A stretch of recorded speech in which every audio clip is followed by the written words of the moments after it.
ഉത്തരേന്ത്യൻ സംസ്ഥാനങ്ങളിൽ നാശം വിതച്ച് ശക്തമായ മഴ. ഛത്തീസ്ഗഡിലെ ബിലാസ്പൂരിൽ മിന്നൽ പ്രളയത്തിൽ 3 കുട്ടികൾ ഒലിച്ചുപോയി. കനത്ത മഴയിൽ ജമ്മു റെയിൽവേ സ്റ്റേഷൻ വെള്ളത്തിൽ മുങ്ങി. പഞ്ചാബിൽ വ്യാപകമായി കൃഷിയിടങ്ങൾ നശിച്ചു. 6 സംസ്ഥാനങ്ങളിൽ കനത്ത മഴയാണ് പെയ്തുകൊണ്ടിരിക്കുന്നത്. ഇന്നലെ അർദ്ധരാത്രി മുതൽ ആരംഭിച്ച മഴ ഇപ്പോഴും പലയിടത്തും തുടരുകയാണ്. ഏറ്റവും വലിയ കുഴപ്പം ഇപ്പോൾ സംഭവിക്കുന്നത് ജമ്മുവിലാണ്. ജമ്മു കാശ്മീരിലെ ജമ്മു മേഖലയിൽ അവിടെ റെയിൽവേ സ്റ്റേഷൻ ഉൾപ്പെടെ വെള്ളത്തിൽ മുങ്ങിക്കിടക്കുന്ന ദൃശ്യങ്ങൾ പുറത്തേക്ക് വരുന്നു. മാത്രമല്ല ജമ്മു മേഖലയിൽ ആകെ റെഡ് അലർട്ട് പ്രഖ്യാപിച്ചിട്ടുണ്ട്. നിരവധി പേർ ഈ അപകടങ്ങളിൽ പെട്ടിട്ടുണ്ട് എന്നാണ് പ്രാഥമികമായിട്ടുള്ള വിലയിരുത്തൽ. മുഖ്യമന്ത്രി അടിയന്തരമായ യോഗം വിളിച്ചു ചേർത്തു.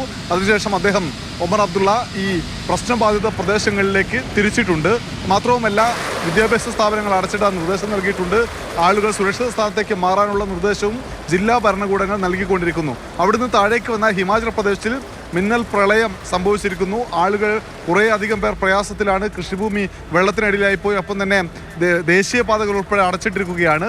ജമ്മു ശ്രീനഗർ പാത 250 കിലോമീറ്റർ ദൂരം വാഹന ഗതാഗതം സമ്പൂർണ്ണമായി നിർത്തിവെച്ചിരിക്കുന്നു. മണാലിയിൽ ഈ വിനോദസഞ്ചാരികൾ വലുതായി എത്തുന്ന സ്ഥലമാണ്. അവിടെയൊക്കെ എല്ലാ വിനോദസഞ്ചാരവും നിർത്തിവെച്ച് ആളുകൾ മഴ ദുരിതത്തിൽ പെട്ടുപോയ ആളുകളെ രക്ഷപ്പെടുത്താൻ ശ്രമിച്ചുകൊണ്ടിരിക്കുകയാണ്.